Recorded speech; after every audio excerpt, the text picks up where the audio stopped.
Eu sou graduanda da PUC Campinas do Brasil e o meu trabalho eu vou falar um pouco sobre a possibilidade da aplicação do princípio da função social no direito à comunicação. Então, antes de mais nada, eu vou começar traçando uma linha temporal feita pelos relatórios da Unesco desde quando houve a Declaração Universal de Direitos Humanos. Bom, no seu primeiro relatório publicado em 1950, a Unesco, nesse primeiro momento, não havia ainda a discussão acerca do direito à comunicação. O que se tratava era do direito à liberdade de expressão e o direito à opinião, que, de certa maneira, é a base para esse direito que iria surgir posteriormente. E a sua maior preocupação nesse momento era o fluxo de informações em massa e como isso se comunicava com a sociedade.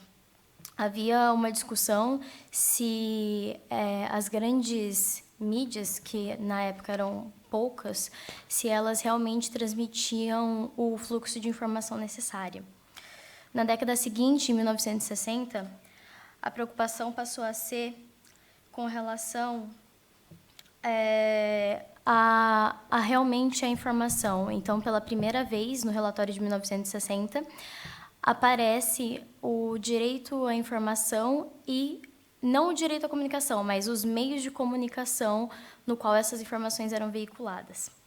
Em 1970, a discussão passa para uma questão de o local da produção dessa informação, porque o relatório ele observa que a grande maioria das informações produzidas elas vinham da Europa ou dos Estados Unidos, sendo que os outros países eles não tinham espaço no cenário internacional.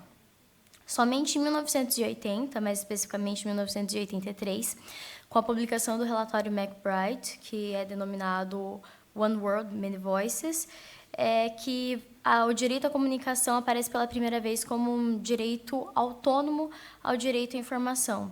Então, no relatório fica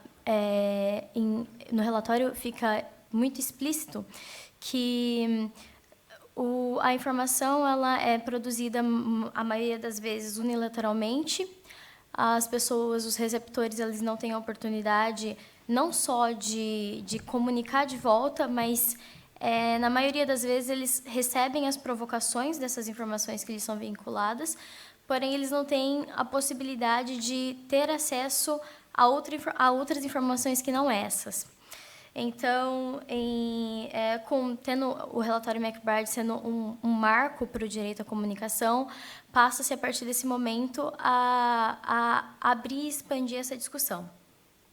Agora, voltando toda essa questão para dentro do Brasil, do ordenamento interno, que é onde eu quero chegar, o direito à liberdade de expressão e opinião ele está previsto no inciso 9º do artigo 5º da Constituição Federal, e ele fala sobre, o inciso 9º, ele fala que é direito fundamental a liberdade de expressão e de opinião.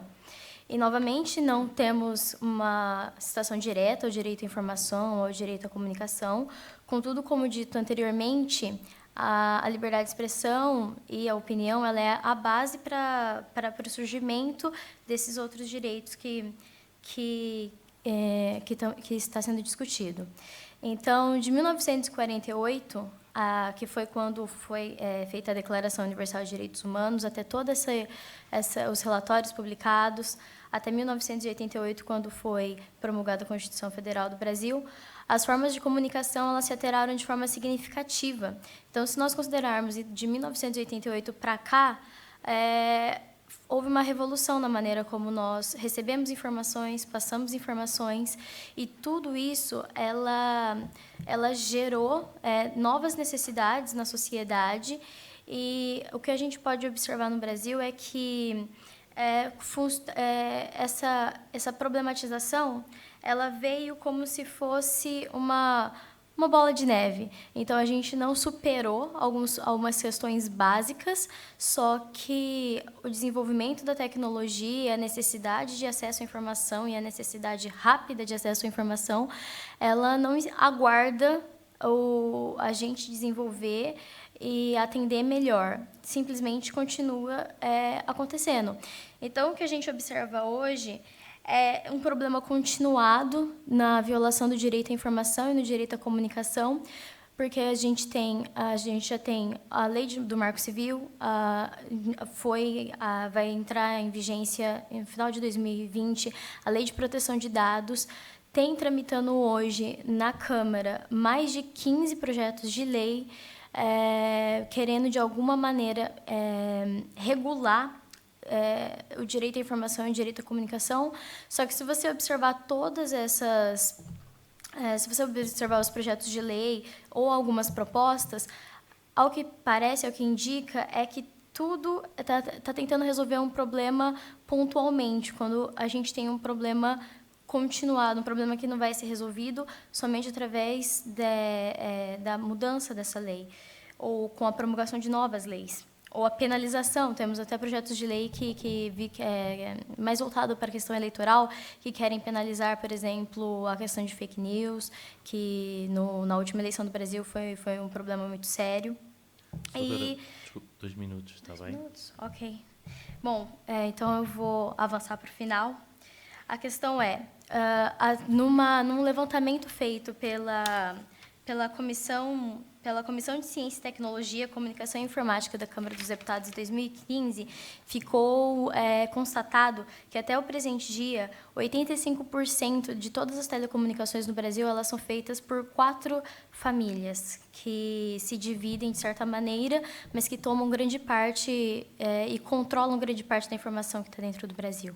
Então, a proposta é de combinar o princípio da função social na aplicação do direito à comunicação, é tentar colocar de encontro o interesse público ao interesse que, a princípio, aparenta ser meramente privado, porque a questão de violação normalmente surge no horizonte como uma discussão no âmbito privado, só que, como foi exposto, não é só uma questão privada, é uma questão de um direito que tem sido violado ao longo dos últimos 50 anos e que a gente ainda não conseguiu encontrar a maneira correta.